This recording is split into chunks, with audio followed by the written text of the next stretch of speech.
गर्मी में एक कमरे का ससुराल बना होटल। अरे मोरी मैया, कितनी गर्मी हो रही है। गर्मी से हाल बुरा हो चुका है। बहू जल्दी आ जा, मैं तो शादी की तैयारी से ही थक चुकी हूँ। भगवान का शुक्र है कि ये शादी निपट गई। वो तो है माँ जी। ये कहकर रचना कलश के चावल गिराकर घर के अंदर आती है। अरे अंतरा, अब तो तेरी बहू आ गई है। अब तो तेरी बहू के हाथ से खाना खा पी कर जाएंगे। अरे जरा हम भी तो देखे बहू कितना अच्छा खाना बनाती है। क्यों कश्मीरा? अरे हाँ हाँ बहू, मुझे बहुत गर्मी लग रही है। मुझे क्या, सबको ही लग रही होगी। गर्मी जो इतनी पड़ रही है तो जा सबके लिए ठंडा ठंडा शरबत बना कर लिया। जी बुआ जी। और सुनो, तुम शहर में नहीं गांव में हो तो यहाँ पर तुम्हें घूंघट में रहना पड़ेगा। जी बुआ जी। अरे पर बहू देखेगी कैसे? उसने इतना मोटा और भारी लहंगा पहन रखा है, कपड़े तो बदलने देते। ओहो, जब तक बहू कपड़े बदल कर आएगी हम तो पसीने में तर हो जाएंगे। इससे पहले बहू तू कुछ शरबत लिया। जी लाई। अरे बहू, थोड़ा घूंघट और करो, हम तुम्हारे ससुर समान हैं, तुम्हारे ससुर के बड़े भाई। और हाँ, शरबत सत्तू या बर्फ डालकर लाना। जी ताऊ जी। माँ जी, रसोई कहाँ है? अरे बहू, तुझे रसोई ढूंढने में कोई परेशानी कैसे हो सकती है? वो देख, तेरा ससुराल एक कमरे का है, इस एक कमरे के कोने में हमारी रसोई। वो देख, जा जाकर शरबत बना दे, सभी मेहमान इंतजार कर रहे हैं। इसका मतलब हमारे सारे रिश्तेदार यहीं रहेंगे, इस एक कमरे के ससुराल में? और कहाँ जाएंगे बहू? यहाँ पूरे में बिस्तर बिछा देंगे, सब यहीं लेट जाएंगे। हे भगवान, इतनी गर्मी में सारे लोग एक ही कमरे में कैसे रहेंगे? ऊपर से रसोई भी यहीं है, सारी गर्मी इधर ही आ जाएगी। ऊपर से मुझे ना कपड़े चेंज करने दे रहे, ना घूंघट हटाने दे रहे।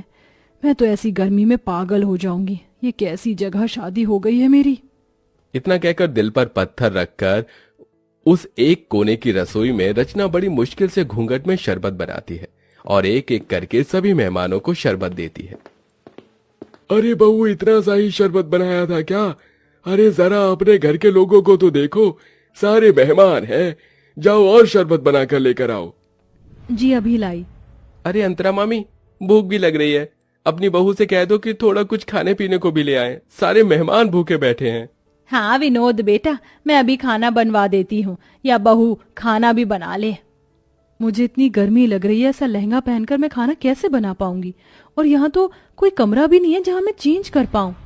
इसीलिए तुझे मना कर रही हूँ, अभी सबको खाना दे दे, शांत होकर बैठ जाएंगे तो तू अपने बाकी के काम निपटा लेना। जी माँ जी। बड़ी मुश्किल से रचना खाना बनाने के लिए लहंगे में बैठ पाती है। पूरी सब्जी बनाते बनाते उसे पसीने आने लगते हैं। हे भगवान, मैं तो थक गई। पता नहीं कैसे लोग हैं जो इस एक कमरे के ससुराल को समझ रखा है। और नहीं, बहू इन्हें नौकरानी लग रही है। आते ही नई बहू से कोई काम करवाता है क्या? अरे बहू, मेरे भतीजे का भूख से हाल बेहाल हो रहा है, जरा जल्दी खाना बना। बस माँ जी, पूरी प्लेट में लगा रही हूँ। मुझे क्या रोबोट समझ रखा है? एक तो इतनी गर्मी लग रही है, पंखे की भी हवा नहीं आ रही इस कोने में। रचना प्लेट लगाकर सबको खाना देती है। खत्म हो जाने पर बैठने आती है कि लहंगे की वजह से उसका पैर फिसल जाता है और माधव उसे संभाल लेता है। रचना, तुम ठीक तो हो ना? आप तो रहने दीजिए, आपको मेरी कोई फिक्र नहीं है। अगर फिक्र होती तो पूछते कि इतने लंबे से घूंघट में, भारी से लहंगे में मैं कैसे बार बार सबको खाना परोस रही हूँ। ये मैं ही जानती हूँ। आपको क्या है, अपना सहरा शेरवानी उतार कर बैठ गए हैं 4 जनों में की करने। अरे रचना, ऐसी कोई बात नहीं है, मैं माँ से बात करता हूँ। अरे बेटा, यहाँ बहू के साथ क्या कर रहा है? हमारे साथ भी आ जा, बैठ जा। और बहू, राजन विनोद की प्लेट खाली है, जा उन्हें सब्जी पूरी दे दे। जी जी अभी। और तुम तो छोड़ो मेरा हाथ। वो से में रचना अपने पति के पेट में एक कोहनी मारकर चली जाती है। आउच! क्या हुआ बेटा? कुछ नहीं ताऊ जी। फिर सबको खाना देने के बाद रचना थक जाती है और बैठे बैठे सो जाती है। उसे देख कश्मीरा जगाने जाती है तो माधव मना कर देता है। बुआ जी, उसे उठाइएगा मत, बेचारी गृह प्रवेश के बाद से ही सबको खाना दे रही है, एक पल के लिए भी बैठी नहीं है। और देखिए कितना पसीना आ रहा है, उसे लहंगा भी नहीं उतारने दिया आप सबने, थोड़ा तो रहम कीजिए। ओहो, देख रही है, तेरा बेटा अभी से ही बहू के पक्ष में हो गया। चलो अच्छी बात है, हम कौन से तुम्हारी पत्नी को परेशान कर रहे हैं, सोने दो। माधव पास के बिस्तर पर उसे सुला देता है और एक पर्दा डाल देता है, जिससे सारे बड़े बुजुर्ग रिश्तेदार उसे ना देखें। ऐसे ही शाम हो जाती है। रचना अपने कपड़े बदलकर आराम से बैठी थी कि मौसिया सास सुधा उसके पास आती है।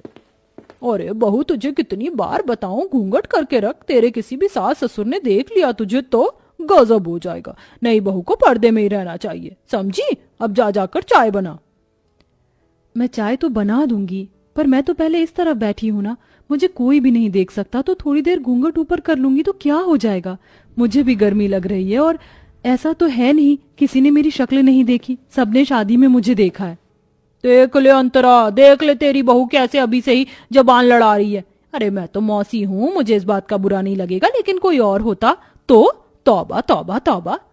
छोड़ ना सुधा, ऐसी बात नहीं करते, जा सबके लिए चाय नाश्ता लेकर आ। ये बोलते ही रचना घूंघट करके फिर से गर्मी में सबके लिए चाय बनाती है। अब इतने सारे मेहमान थे, हर कोई थोड़ी थोड़ी देर बाद अपने खाने पीने की फरमाइश कर रहा था। ऊपर से हल्की साड़ी पहनने पर विनोद कहता है, देखो रचना, मैं तुम्हारे जेठ की तरह हूँ और अभी तुम्हारी नई शादी हुई है, इसलिए बता रहा हूँ इतनी हल्की साड़ी मत पहनो। जो नई नवेली दुल्हन हो तो थोड़ी भारी साड़ी पहनो। भाई साहब, गर्मी लग रही है इसलिए मैंने थोड़ी हल्की साड़ी पहनाई है। कोई बात नहीं, थोड़ा बर्दाश्त करो और अपने हाथ के पकौड़े भी बनाकर खिला दो। फिर कहाँ मैं बार बार आने बैठ रहा हूँ, मुझे तो आगरा ही चले जाना है। अब मेरा भेजा फ्राई हो रहा है, शादी करके पछता रही हूँ। इससे पहले ही बढ़िया थी मैं जब जीन्स टॉप पहनकर विदाउट कोई घूंघट के इधर उधर रहती थी, पर इन बड़े लोगों ने तो मेरा जीना हराम कर दिया। ऊपर से इतना छोटा ससुराल है, हर जगह कोई ना कोई बैठा है। सच में कमरे के ससुराल को होटल समझ लिया है, जाने का नाम ही नहीं ले रहे। जब से आए बहू ये, जब से आए बहू वो। जी भाई साहब, लाई अभी पकौड़े। इतना कहकर रचना फिर से चूल्हा जलाकर गर्मी में बैठकर पकौड़े बनाती है। उस चूल्हे का धुआं और गर्माई सीधे रचना के मुंह पर लग रही थी। बस अब मुझे और नहीं होगा, मैं पागल हो जाऊंगी इस गर्मी में, थोड़ी देर बाहर चली जाती हूँ। पकौड़े उतार कर वो थोड़ा बाहर जाकर हवा लेते हैं। भले ही बाहर गर्मी सही, लेकिन उतनी भभक तो नहीं है जितना अंदर एक कमरे में है। भगवान जाने कैसे आलसी जानवर की तरह सब एक साथ अंदर हैं, ये भी नहीं कि अपने घर चले जाएं। अरे सर, सुकून तो अपने घर पर ही होता है, लेकिन यहाँ के रिश्तेदार बड़े मक्खी की तरह हैं जो गुड़ से चिपक जाते। एक काम करती हूँ, फ्रिज के ठंडे पानी से मुंह धोकर अंदर चली जाती हूँ, वरना सब बोलेंगे। फिर रचना ठंडे पानी से मुंह धोकर फिर सबके काम करने लगती है। ऐसे ही 4 दिन से हफ्ता और हफ्ते से 2 हफ्ते हो जाते हैं, लेकिन मेहमान जाने का नाम नहीं लेते। उन्होंने नई बहू को गर्मी में बिल्कुल काम करवाकर परेशान कर दिया था।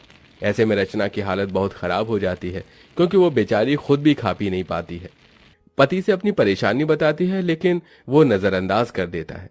बहू एक दिन गर्मी में कपड़े सुखाते सुखाते बेहोश हो जाती है। माधव फौरन डॉक्टर को घर पर बुलाता है, तो डॉक्टर बताता है, देखिए, गर्मी में इनकी हालत बहुत डाउन हो चुकी है। और इतनी मोटी साड़ी क्यों पहनी है आप लोगों ने? आप जून जुलाई की गर्मी से वाकिफ नहीं है क्या? और इतने सारे लोग क्यों हैं? यहाँ पर मरीज के पास ज्यादा लोग रहने से और घबराहट पैदा होती है। देखिए माधव जी, हो सके तो थोड़ा रेस्ट करने वाला एनवायरनमेंट प्रोवाइड करवा दो तो बेहतर होगा। जी डॉक्टर। ये सब इसी वजह से हो रहा होगा। बहू ने मुझे बोला था कि उसे परेशानी हो रही है, फिर भी मैंने इसकी एक नहीं सुनी। बेटा, डॉक्टर साहब सही कह रहे हैं, देख बहू का पग फेरा भी नहीं हुआ। ऐसा कर, तू इसके मायके ले जा इसे। ठीक है माँ। बहुत हो गया, कहीं ना कहीं ये रिश्तेदार भी मेरी बहू के इस हालत के जिम्मेदार हैं। बहुत दिन खाना खा लिया मेरे घर को होटल समझकर, अब मुझे इन्हें यहाँ से निकालना ही होगा। सुनिए, आप सब थोड़ा बाहर जा सकते हैं? जो डॉक्टर साहब ने बोला है उसी के लिए बोला है मैंने। हाँ हाँ ठीक है, चलो चलो सब बाहर चलो। उनके बाहर जाते ही अंतरा बहू से कहती है, बहू मैं समझ सकती हूँ, तू बहुत परेशान हो गई थी, इसलिए अब मैं तुझे तेरे मायके भेज रही हूँ और इन मेहमानों की तो छुट्टी मैं करूंगी। काश तेरी ये बात मैंने पहले समझ ली होती। कोई बात नहीं माँ जी, ये सब हो जाता है, आप अपना ख्याल रखना। हाँ हाँ। कुछ देर बाद माधव रचना को लेकर उसके मायके चला जाता है और फिर अंतरा शाम से लेकर अगले 4 दिन तक रोज फीका खाना बनाती है और बहाने लगाती है। तभी सुधा, कश्मीरा, मुकेश खाने को मना कर देते हैं। अरे नहीं नहीं, बस जिज्जी, अब और नहीं चाहिए। अरे खा लो पेट भरकर, बहू के हाथ से भी तो कहते थे बार बार।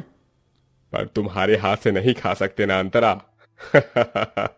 रचना बहुत ज्यादा अच्छा खाना बनाती थी, इसलिए खाते थे। और वैसे भी अब हम सबको बहुत दिन हो गए हैं, अब हमें अपने घर को निकलना चाहिए। हाँ हाँ, अब हम सबको अपने घर जाना चाहिए, हम चलते हैं। इस तरह सारे मेहमान मजबूरन खुद ही अंतरा का बेकार खाना खाकर वहां से भाग जाते हैं और कुछ दिनों बाद ही नई बहू घर वापस आकर एसी में सास के साथ खुशी खुशी रहने लगती है।